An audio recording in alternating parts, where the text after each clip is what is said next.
housing benefit, it may or may not have come to your attention that you've potentially had a free, certainly rent increase, yield increase, and therefore potentially added some value to your property. That happened on the 1st of April 2024. It was actually announced last September in one of the budget announcements that local housing allowance, or housing benefit as many still refer to it, would change and be increased from the 1st of April. Now, we hadn't had increases in housing benefit or UC for sort of housing element for some years actually, and the net effect has been some relatively material increases in housing benefit entitlement for tenants. So in effect, no effect on tenant affordability, but the housing element, the housing entitlement has gone up. Locally, the rates are obviously different, and I've given some examples here. But the reason I raise this, if you are a landlord with a property and a tenant that's in receipt of housing benefit, universal credit, they will have had this recent increase. Now, that could positively affected the rent you can achieve, therefore the yield the property achieves, and therefore the price your property could achieve for sale.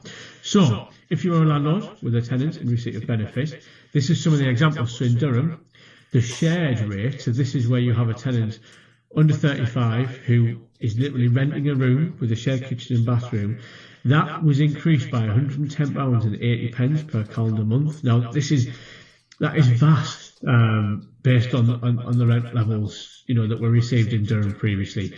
The effect that will have had on yield on a property is massive. So in Tyneside, 2-bed rate was of £75 per calendar month. So that's £900 a year. If you start thinking of the effect this would have on yield, without reducing your asking price and without impacting your tenant, this has potentially just shifted your asking price and achievable sale price up because of this in effect free rent increase. So in Tyneside, the 3-bed rate went up nearly £100 per calendar month, so £1,200 per year.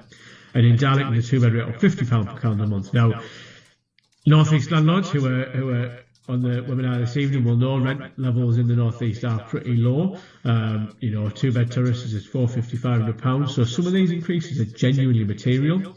And the reason I raise it is just to make you aware that this could potentially have affected what your property could achieve for sale. At absolutely no cost to you, there's potentially this sort of free increase in your property's worth because of the housing benefit changes that have taken place on 1st of April 2024.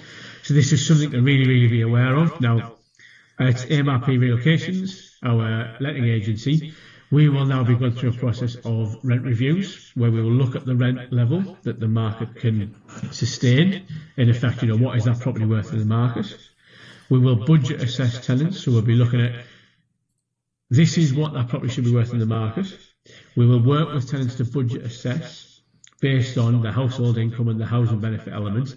Sustainably, what could their new rent level be, and can they pay any top up over and above the housing benefit element? I always preface this with a warning, which is just to be careful. We never want to push rent levels to a level whereby we push a tenant out of a tenancy, but we do need to keep pace. And it is very much about communication with tenants, understanding their household income, which is something we do a lot of work on before a tenancy commences. But this is the kind of process at MRP Relocations we will be going through with our tenants. Something if you have a letting agent, they could or should be doing for you. And I raise it again with sales in mind because this really could impact the achievable sale level. Once this is done in effect, just to finish off the legal part of the process, we would issue a Section 30 notice, which is the legal notice to tenant to change the rent level, and then we would make arrangements for amended payment arrangements with the tenant to collect the new rent level. But I really just wanted to raise this because if you are a landlord considering selling, it may be that a low rent level was pegging your achievable sales price in the past, and this housing benefit change on the 1st of April could genuinely have had a positive impact on what is achievable. So do have that in mind. It's something myself and team can assist with, so if you have any queries, feel free to book a call with us. There'll be a call booking link on or around the video. But yeah, have this is a real gem that's come about in April in terms of sales, or if you're keeping hold of your property, it's a free rent increase, but certainly have that in mind.